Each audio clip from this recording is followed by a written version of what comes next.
অজান্তেই বড়সড় ক্ষতি হয়ে যাচ্ছে বর্তমান সময়ের সেরা পেসার নাহিদ রানার। বাইরে থেকে ঘন্টায় 150 কিলোমিটার গতির ঝড় দেখা গেলেও পর্দার আড়ালে নীরবে তার ক্যারিয়ারের দিকে ধেয়ে আসছে এক অদৃশ্য বিপদ। এই স্পিড স্টারের শরীরের ভেতরে এমন এক নীরব ধ্বংসযজ্ঞ চলছে যা খালি চোখে দেখা সম্ভব নয়।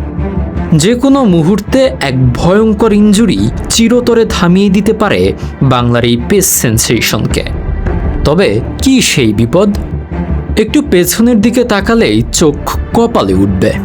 ক্রীড়াভিত্তিক সংবাদ মাধ্যম ESPN-এর তথ্য অনুযায়ী গত এপ্রিলে নিউজিল্যান্ডের সাথে টানা ওয়ানডে সিরিজ, এরপর উড়াল দিলেন PSL-এ। সেখান থেকে ফিরেই পাকিস্তানের বিপক্ষে টানা 2 টেস্টে ঘাম ঝরালেন 61 ওভারের বেশি। বিশ্রাম তো দূরের কথা, DPL শেষ করে এখন অস্ট্রেলিয়ার বিপক্ষেও মাঠে আগুন ঝরাচ্ছেন। মাত্র 1.5 মাসে এতগুলো ম্যাচ আর বারবার ফরম্যাট বদল, একজন ফাস্ট বোলারের পেশির ওপর দিয়ে রীতিমতো বুলডোজার চলছে। আর ঠিক এখানেই দরকার সেই মেশিন বা অত্যাধুনিক স্পোর্টস প্রযুক্তির।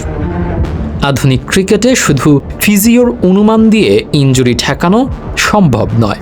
নাহিদকে বাঁচাতে হলে GPS ট্র্যাকার বা অ্যাথলিট ম্যানেজমেন্ট সিস্টেমের নিখুঁত ব্যবহার নিশ্চিত করতে হবে। এই মেশিনগুলোই মেপে বলে দেবে নাহিদের জয়েন্টে কতটা স্ট্রেস পড়ছে।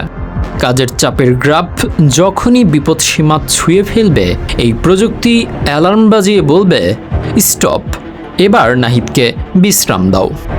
ম্যানেজমেন্ট যদি এখনই এই ডেটা চালিত সিস্টেমে জোর না দেয়, তবে অতিরিক্ত প্রেসারে যে কোনো সময় নিভে যেতে পারে দেশের সেরা সম্পদ।